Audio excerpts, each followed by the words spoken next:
By the late 1940s, Ruth Nielsen worked London nightlife as a model and club hostess, where glamour and risk shared the same door. She learned to manage men fast, calm trouble early, and keep her own money safe when the night changed mood. Night work paid, but it demanded control. Ruth learned which smiles were friendly and which were warnings. She stayed composed, stayed useful, and kept independence by never relying on promises made after midnight.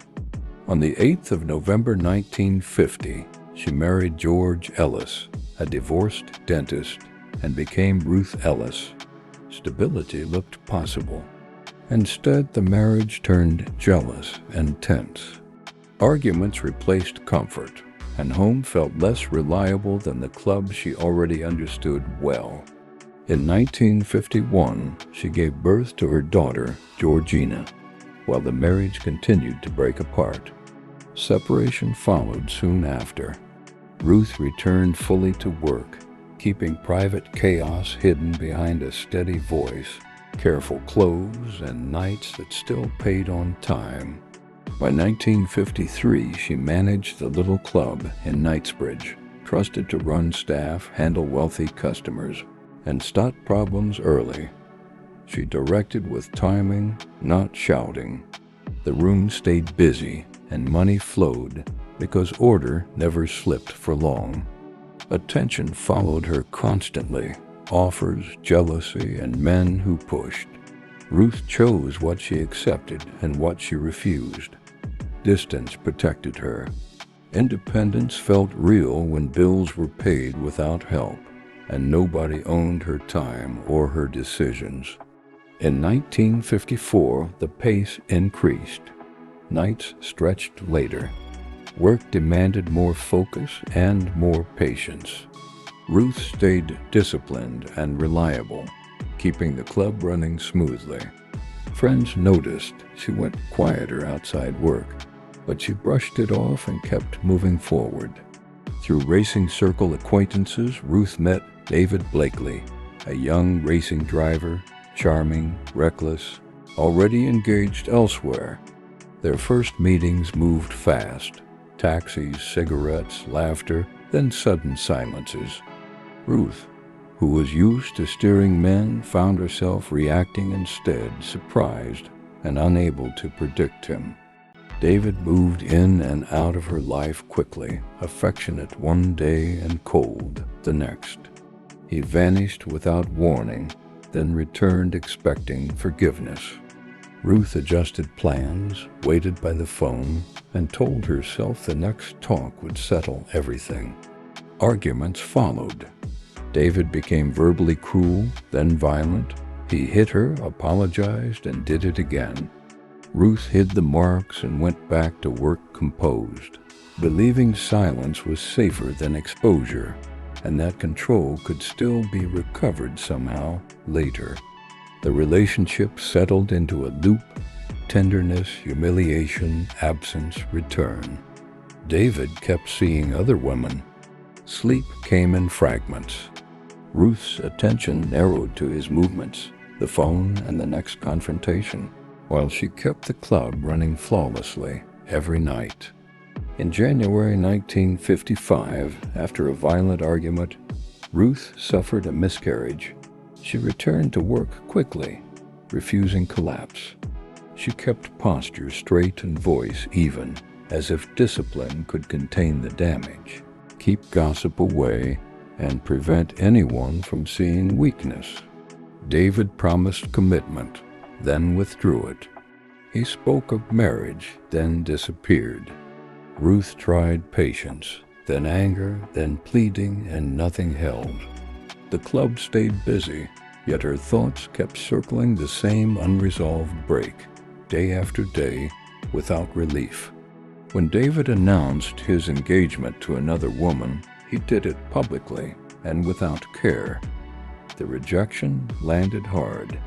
Ruth stopped sleeping properly, replayed conversations endlessly, and focused on one need: to confront him directly, face to face, and force an answer. On Easter Sunday, the 10th of April 1955, Ruth dressed carefully and carried a gun she legally owned. She took a taxi across London with fixed purpose. The decision had formed already, shaped by weeks that offered no release, and by silence that felt final. Near the Magdala pub in Hampstead that night, Ruth waited on the pavement for David's car.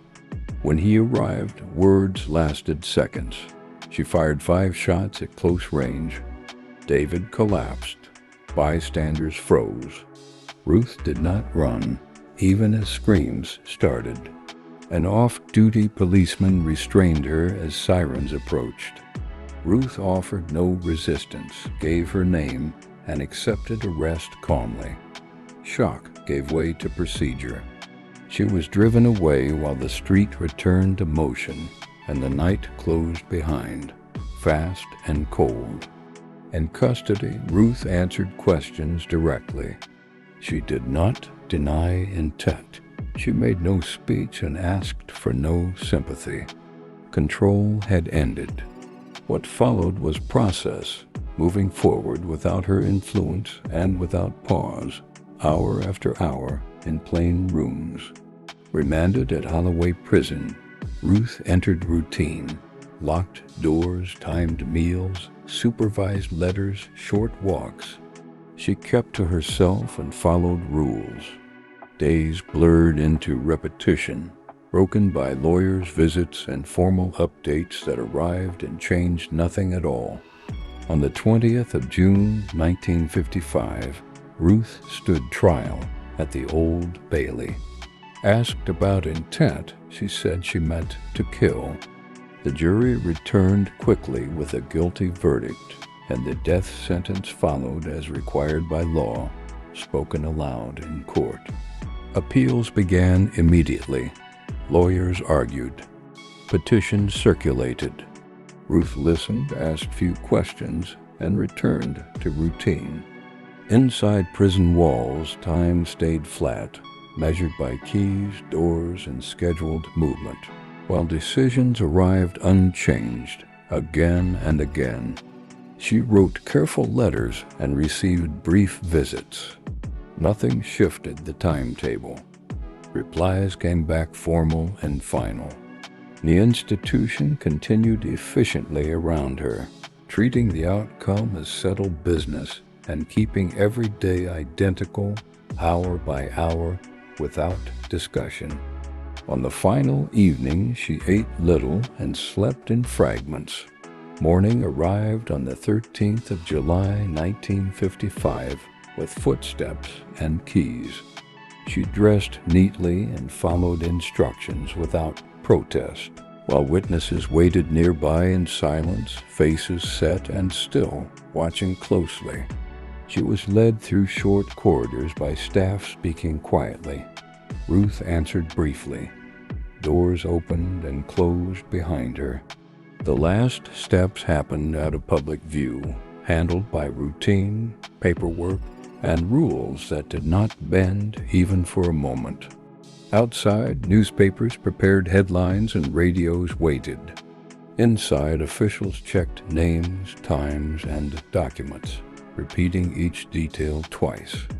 Everything narrowed to minutes, managed by trained hands and fixed procedure, while the wider world held its breath for news that morning. A call briefly claimed there had been a reprieve. Staff halted and verified it. Minutes passed. The message proved false. Procedure resumed immediately, and the timetable closed again around Ruth, leaving no space for delay, no room for confusion, no escape. Clemency was refused by the Home Secretary. The decision was delivered plainly. Ruth acknowledged it without argument. Waiting ended. Only the scheduled moment remained, and the institution moved forward as if nothing unusual was happening, calm and practiced, without pause.